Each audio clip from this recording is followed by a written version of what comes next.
Ontem, dia 7 de abril, foi o Dia do Jornalista. E hoje é aniversário da nossa querida Cuiabá, capital de Mato Grosso. E nada melhor do que falar com uma grande referência da comunicação em nosso estado, que representa tanto o segmento dos jornalistas como também a nossa querida Cuiabá. Elias Neto, seja muito bem-vindo, um prazer imenso recebê-lo aqui. Meu prazer é todo meu. Eu costumo dizer que é a grande oportunidade que a gente tem de aprender um pouco mais quando devemos pensar como responder esta ou aquela pergunta, né? É difícil ser entrevistado, colocar-se no outro, do outro lado, Elias, assim? Eu não encontro grande dificuldade, mas eu acho que é um outro momento em que o seu pensamento tem que inverter. Por tanto tempo, eu estive pensando como realizar a pergunta, como fazer a pergunta. E você acredita que eu acho que eu ainda não sei fazer a pergunta, eu não aprendi a fazer a pergunta? Ontem eu participei na UFMT de uma apresentação sobre migrantes e a pessoa falava exatamente sobre como perguntar. Aí fiquei pensando, puxa vida, né? A gente precisa ter muita responsabilidade no momento em que formula determinada pergunta, né? Nós podemos mudar completamente a história, Exato, né?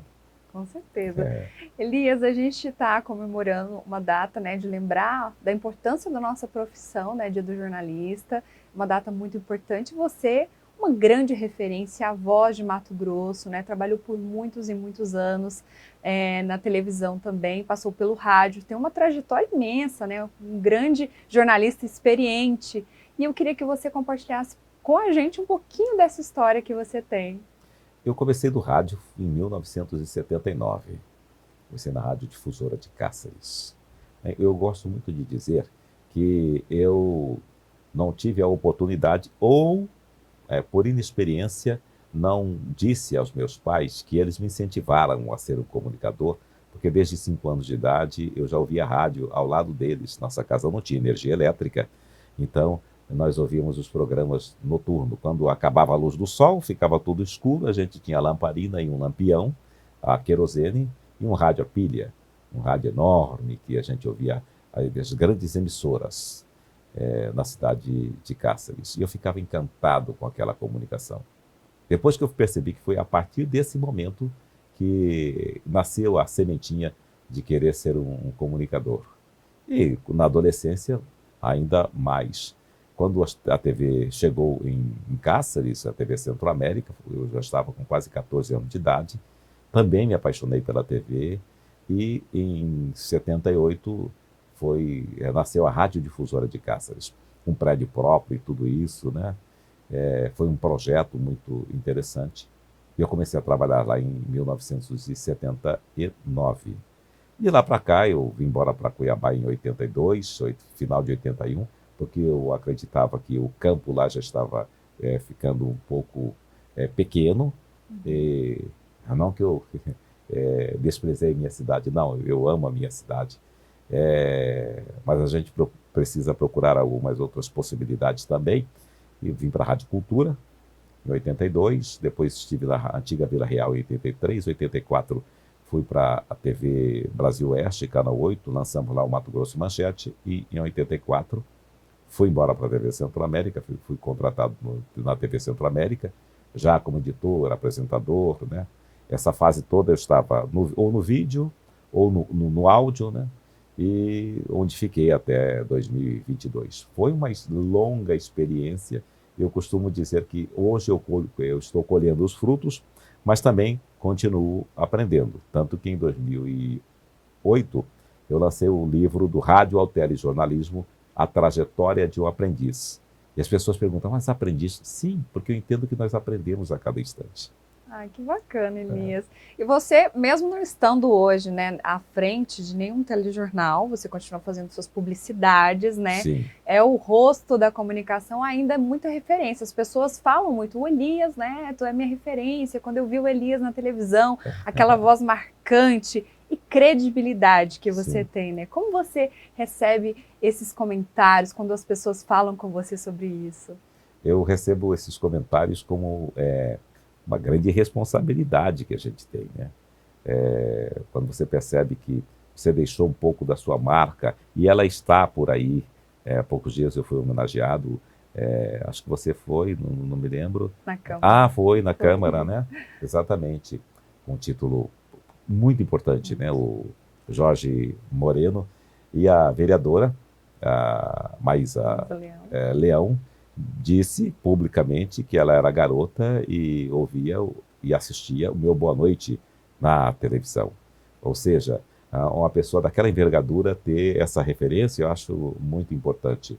Mas, acima de tudo, é preciso que se tenha responsabilidade em tudo que se faz para que aquilo que nós transmitimos para as pessoas sejam verdadeiros. Não adianta você ter uma carapaça fora ou na televisão, no seu trabalho, e na verdade não é bem aquilo que você pensa. Você faz uma coisa um pouco escamoteada, simplesmente para ganhar audiência, e hoje para ganhar likes, né? Eu tento levar esse cuidado também. Tento não, eu levo esse cuidado para, por exemplo, a minha mídia social, né?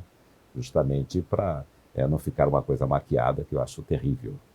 Que bacana. Elias, você, né, participou de importantes coberturas jornalísticas aqui no nosso estado, mediou também importantes debates políticos, né, conduziu uma série sobre o aniversário de 300 anos de Cuiabá, que eu acho que foi extremamente especial para você, né?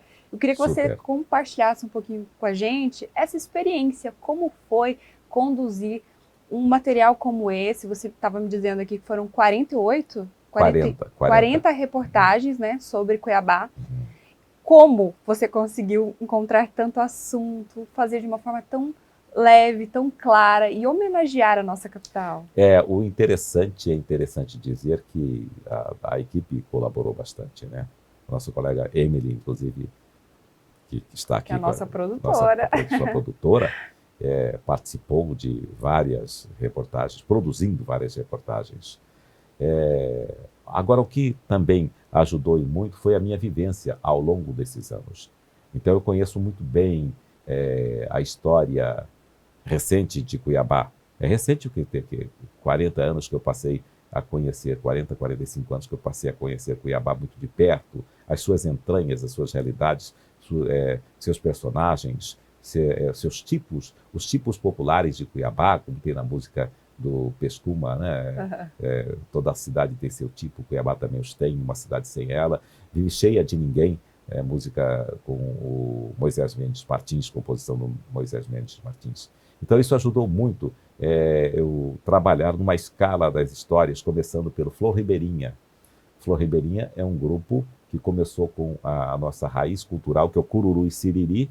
Aí, com o crescimento desse grupo, a Domingas, sabiamente, tanto é que hoje ela é doutora honoris causa, né, pela Universidade Federal de Mato Grosso, introduziu, e ela aceitou muito aquelas pessoas que chegaram para colaborar, muito inteligente da parte dela, introduziu novos ritmos e transformou esse grupo em um grupo exportação, levando o nome de Cuiabá para o mundo, para todo mundo. E por isso eu comecei com Flor Ribeirinha.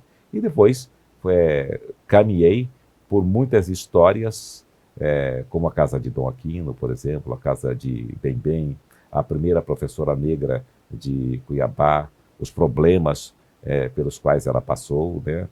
A Bernardina Ricci, tem uma história que é de, assim, a política do branqueamento, né?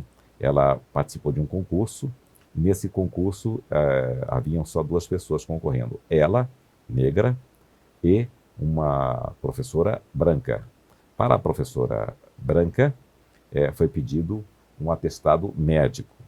Para a Bernardina, foi pedido também um atestado de boa conduta junto à polícia. Mas ela venceu e ela hoje tem até escolas com o nome dela. Então, todas essas histórias são possíveis de serem contadas, porque nós temos grandes personagens, temos uma arquitetura fantástica e temos pessoas que construíram esse lugar e que ainda constroem. Então, há muito o que contar. Eu acredito que eu contei a metade, talvez. Elias é cacerense, né? Sou cacerense. Mas comeu cabeça de pacu e ficou em Cuiabá, constituiu sua família aqui em Cuiabá, né? o cacerense também, ele se mistura muito com o cuiabano, né? Então, é uma coisa muito natural vir embora para Cuiabá, né? Agora, interessante que eu me casei com uma carioca, Olha só. estando em Cuiabá. Ela, prestando serviços em Cuiabá, naquela época, lá na década de 80, nos conhecemos e nos casamos. Aí os filhos, o mais velho, o André, psicólogo, ele nasceu no Rio, Olha. porque a minha sogra não estava muito bem, então a Solange, a minha mulher, queria estar ao lado da mãe, então ela foi para o lado da mãe, lá no Rio de Janeiro, e lá ele nasceu. E tem registro carioca, porém é totalmente cuiabano, né? Olha. E os outros, o Matheus e o Tiago, são cuiabanos, aí cuiabano de Chapa e Cruz. Sim, né? Falar um pouquinho sobre bastidores. Elias Neto, tantos anos, né, na profissão. Eu tenho certeza que tem muitas histórias engraçadas aí para contar pra gente. Eu queria que você destacasse alguma, assim, que uma situação inusitada que aconteceu durante as suas reportagens, ou uma apresentação do jornal também para compartilhar com a gente gente conhecer um pouquinho mais por trás. Teve uma época, quando eu cheguei na televisão, era bem quadrado, né? 3x4, era 3x4 é uma forma de dizer, mas era uma tapadeira, um biombo, que a gente diz, né? Que com o nome MTTV e pronto. E dali você também não podia se mexer muito porque corria-se o risco de sair de cena. E não existia a possibilidade de entrar alguém em cena ou coisa parecida como é hoje. As televisões são assim, elas são no meio da redação, é preciso mostrar, humanizar e tudo isso. Naquela época não, isso era proibido. E eu me lembro que certa vez, a minha querida, não vou dizer o nome dela, que senão vai criar meme, né? Uma querida amiga minha, ela passou pelo estúdio para ir para o outro estúdio gravar o programa Rural. E eu estava ao vivo ali. Quando eu disse, bem, a gente fica por aqui, uma boa noite para você, a minha colega não percebeu e passou por trás, né? E ela percebeu que estava no ar, ela se assustou, e meio que se agachou e voltou correndo. Sorte que não existia o meme da época. Viraria meme, certeza. Viraria o meme, entendeu? E a gente riu tanto. Eu sei que ela gravou o Rural e foi embora para casa, terminou, foi embora para casa, era uma sexta-feira, aí, graças a Deus, ela não estava na escala de fim de semana, ela só voltou na segunda-feira com medo de ser demitida. Era porque era um pecado muito grande isso. Imagino. Da mesma forma como um dia, nos bastidores, eu dei uma porrada nas costas de um colega. E essa porrada foi ao ar, gravada, ela Como foi ao ar. assim, Elias? Porque eu resolvi inventar. Bom, eu falei, a gente não mostra ninguém e tal, mas eu vou fazer as chamadas na redação, aqui e ali, copiando o jornalismo americano, que já era assim, entendeu? Era uma cópia que eu estava fazendo, e aí eu pegava a câmera, ia lá para a redação, gravava, aí ia lá para o controle, gravava, e tinha que ter sempre alguém. Aí o meu colega, Jolinei, que ainda se encontra na TV Centro-América, que é uma figura maravilhosa, ficou de figurante, ali olhando uma reportagem. Numa máquina, aquela máquina analógica enorme, né? Ele olhando a reportagem. Quando eu disse, veja daqui a pouco no MTTV, ele subiu o som da reportagem e me atrapalhou. Foi aquele pau, subiu, eu virei dele uma porrada nas costas dele, Assustou. deu um tapa. Não, deu um tapa, virei pá, foi automático.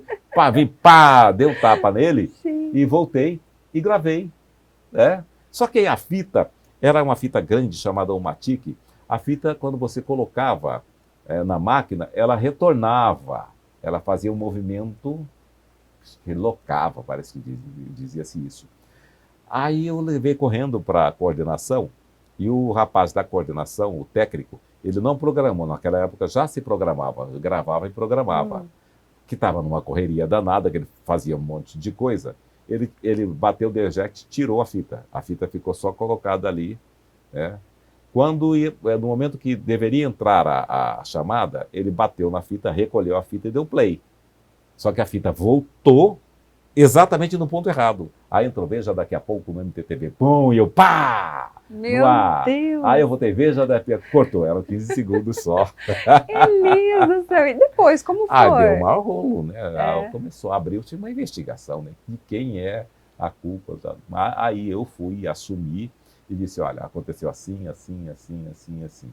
Aí descobriram, então, que houve uma cadeia de erros, e aí, tempos depois, criaram até o POP, né? Acho que é Programa Padrão de Procedimento, uma coisa assim, né? O POP. São coisas que ocorrem nos bastidores, nesse caso foi no bastidor e depois foi para o ar. Né? Acontece, né? Acontece, né? E tem uma história muito interessante com o mago da computação gráfica, que era o Hans Donner. Hans Donner era o cara assim, que fazia as vinhetas, aquelas coisas da TV Globo, o cara. Aí teve uma novela, Fera Ferida, que a abertura dela foi com imagens da Chapada, aquela casa de pedra. Isso mesmo. Aí introduziram uma onça andando ali, essa coisa toda, né? E o Hans Donner veio aqui para acompanhar, e era um sábado à tarde. Aí ele foi à TV, mas ele não avisou que iria à TV. Aí ele chegou na portaria, por gentileza, meu amigo, tá, eu sou o Hans Donner, quero ir lá no jornalismo conversar com o pessoal. Quem tem plantão aí? Tem. Posso ir lá no jornalismo? Preciso conversar com o pessoal, tal. O porteiro, ele entendeu que era Rosdoni. Rosdoni. Ele ouviu. Aí ele ligou lá na redação e falou: tem um tal de Rosdoni aqui que quer falar com vocês. Aí uma pessoa falou assim: tem um tal de Rosdoni aí que quer falar com a gente aí. Aí uma pessoa falou: poxa, em pleno sábado tem gente querendo aqui, o que esse cara está fazendo? Aí uma colega parou e falou assim: gente, peraí, é Hans Donner. Hans Donner, olha a diferença. Pelo amor de Deus, manda o senhor entrar. Eu sei que depois aí foi uma tietagem, né? Assim, aquele papo assim, ele super legal. Tá? Quase que vocês não deixam ele entrar. Quase que não, esse aí não entra aqui no sábado. Por um errinho ali. Na pronúncia. Não foi. Se a gente for conversar, tem várias histórias. A gente passa o dia inteiro falando de um monte de coisas boas e também ruins, muitas coisas né? que não são boas, bem ruins. Né? O que mais assim, impactou? Porque você participou de várias coberturas, né? O que mais mexeu com você? Eu participei de coberturas como, por exemplo, Direta Já, lá do 1985 e tal. Foram realizados vários comícios aqui em Cuiabá, e praças lotadas, tudo isso. Pela primeira vez eu participei, eu assisti, acompanhei, porque quando eu cheguei na televisão, eu chegava às 6 da manhã, você saía às 10 da noite, tanto que eu amava aquilo ali, né? E eu ia com a equipe, às vezes nem como repórter, não, eu ia para acompanhar mesmo e ficar olhando. O professor Pedro Pinto de Oliveira, lá da UFMT, que foi editor-chefe da TV Centro-América, com quem aprendi muito, ficava lá olhando ele como repórter, né, para aprender. Então foi uma experiência muito interessante. Aí veio a morte do Tancredo Neves e nós também fizemos alguma coisa por aqui, eu me lembro bem, que todas as emissoras ficaram no plantão também para passar informações sobre isso. E as eleições também foi uma coisa muito gratificante participar desses momentos, porque a gente participa de momentos da história, né, de Mato Grosso. E tivemos também situações na área cultural, como a música de Cuiabá. Ninguém se lembra não, as pessoas, isso já foi em 2001, e as pessoas esquecem muito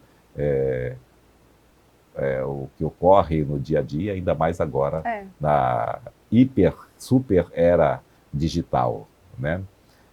E nós fizemos uma eleição para escolher a música de Cuiabá, foi a música, acho que é Cuiabá, Cuiabá, com o trio Pescuma, Henrique e Claudinho. Foi um sucesso, uma coisa muito interessante. A votação era urnas, ficavam urnas nos bairros e tudo isso, e coisa e tal.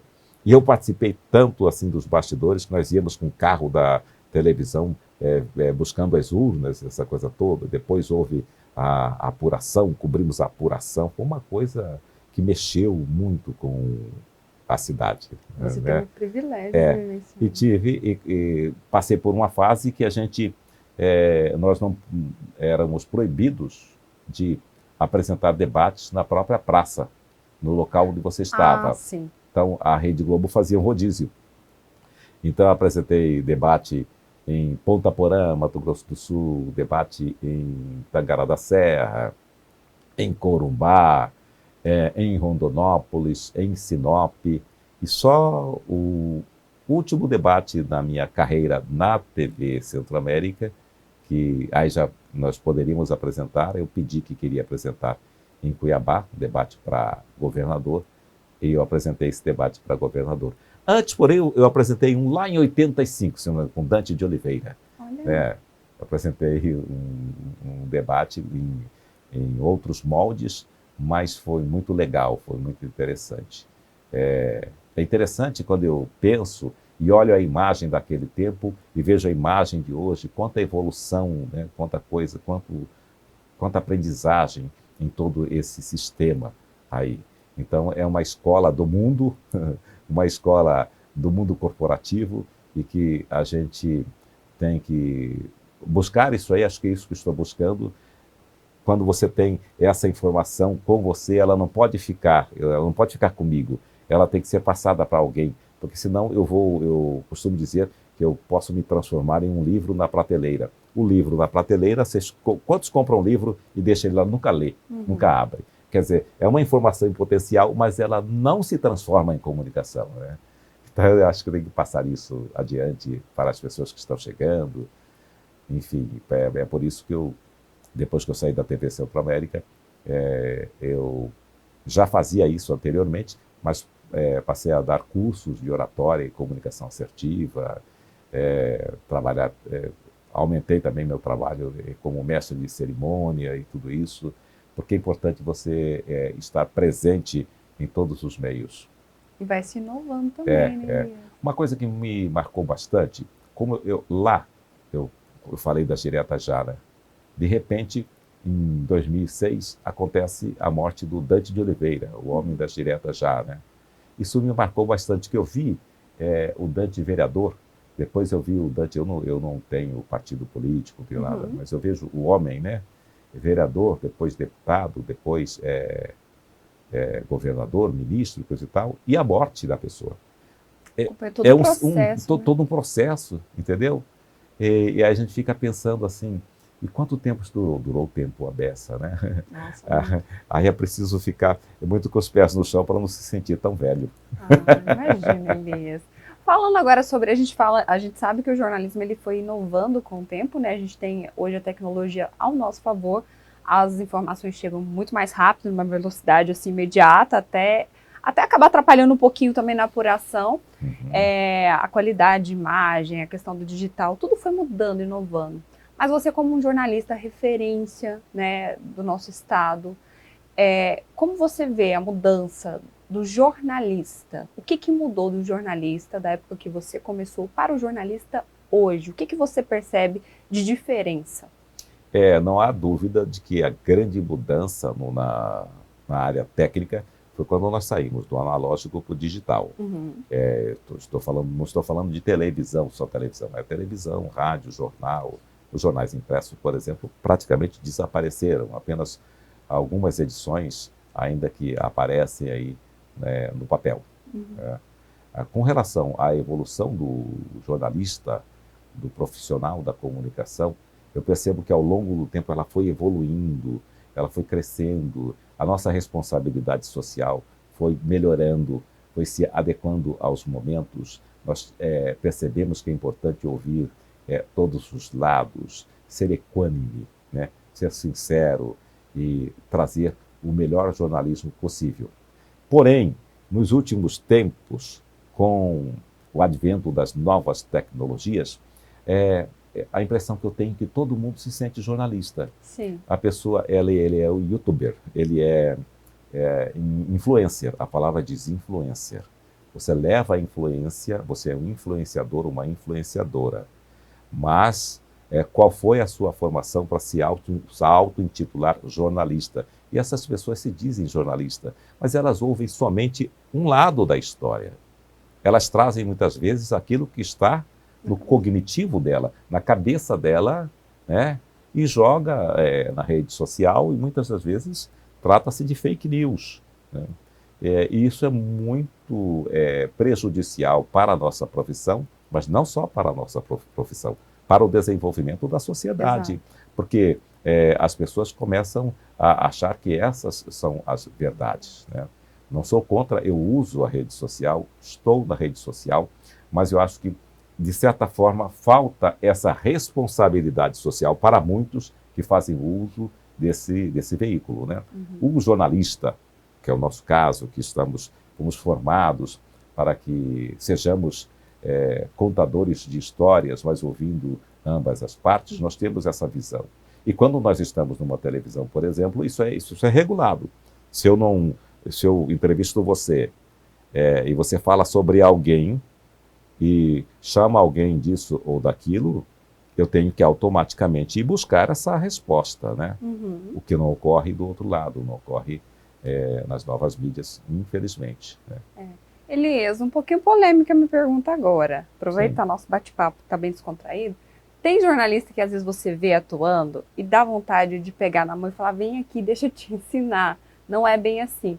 Você vê alguns jornalistas atuando, assim, do Brasil, de qualquer forma, assim, que você olha e dá um pouquinho, assim, de vergonha alheia, de pensar, poxa, tá usando a nossa profissão e tá fazendo isso. Tem. Porque eu acredito que essa pessoa até saiba o que ele está fazendo. Mas o que ele está buscando, na verdade, é audiência. Ele quer like, ele quer Sensacionalismo. o sensacionalismo. O sensacionalismo é uma coisa assim que realmente é muito preocupante. Eu acho que é um lado podre da nossa profissão. Que ele não leva a nada. Pelo contrário, ele leva à destruição, né? Como você perguntou se eu gostaria de chegar nessa pessoa, eu falo, depende, né? Se a pessoa está interessada, tudo bem. Mas tem aqueles que eles não estão interessados. Eles estão achando que é isso que é a realidade, que tem que ser assim e pronto. É lamentável isso. Isso é lamentável porque aquela pessoa termina plantando, e não é uma pessoa, são muitas, né? Termina plantando uma raiz que não é uma raiz boa. Ela vai dar frutos podres, frutos todos cheios de brocas. E as pessoas já têm, às vezes, cria já um certo preconceito com o jornalista. Eu já penso, todo jornalista só quer saber, né, de... Como que fala? Tem a palavra aqui, tem até o filme, né? Abutre. Sim, né? exatamente. Já coloca como se o jornalista é abutre. Já cria uma imagem generalizada de que todo jornalista é daquela forma, né? Porque, na verdade, nós temos que dar a notícia. Não há como deixar de noticiar um crime, por exemplo. Ele precisa ser noticiado, sim. Agora, como é que nós vamos noticiar isso aí, né? Porque aí chamam a gente de abutre, de urubus, que estamos em cima das carniças. Não, mas essa informação, essa notícia, ela tem que ser dada porque nós demonstramos, por exemplo, a questão da insegurança numa região. Por que está ocorrendo esse tipo de crime? É lamentável que Mato Grosso venha configurar a pesquisa que mostra isso, que Mato Grosso é campeão em feminicídio, né? E não vai contar isso, não vai dizer isso. Tem que dizer isso e analisar e trazer pessoas que são referências para falar os motivos que levam a essa situação. São muitas coisas, né? Sim.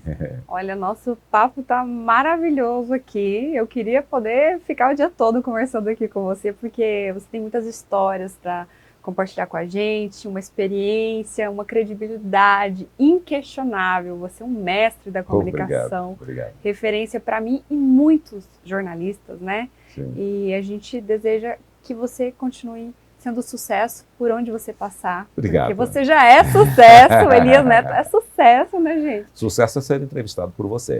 Obrigada, Elias. Uma honra recebê-lo aqui, principalmente nesse dia especial, aniversário de Cuiabá, né? Casando ali com o Dia do Jornalista. E hoje eu vou quebrar os protocolos. Quem vai encerrar a nossa entrevista vai ser ele, que tem a voz mais marcante, né? E a gente vou ter esse privilégio de colocar você encerrando a nossa entrevista e convidando o pessoal para assistir também quem está assistindo, compartilhar, comentar também. Você vai encerrar para a gente. Olha, muito obrigado pela experiência de estar aqui participando dessa entrevista. Foi um prazer conversar com você, ser entrevistado por você, tá? Você que está nos assistindo, por gentileza, faça os cortes, faz uns bons cortes, tá? Aquilo que você achar interessante, que seja engrandecedor. E compartilhe com seus amigos, com seus colegas. Grande abraço e até a próxima oportunidade. Beijão. Ah, que lindo! Maravilhoso. Muito obrigada, Elias. Eu agradeço.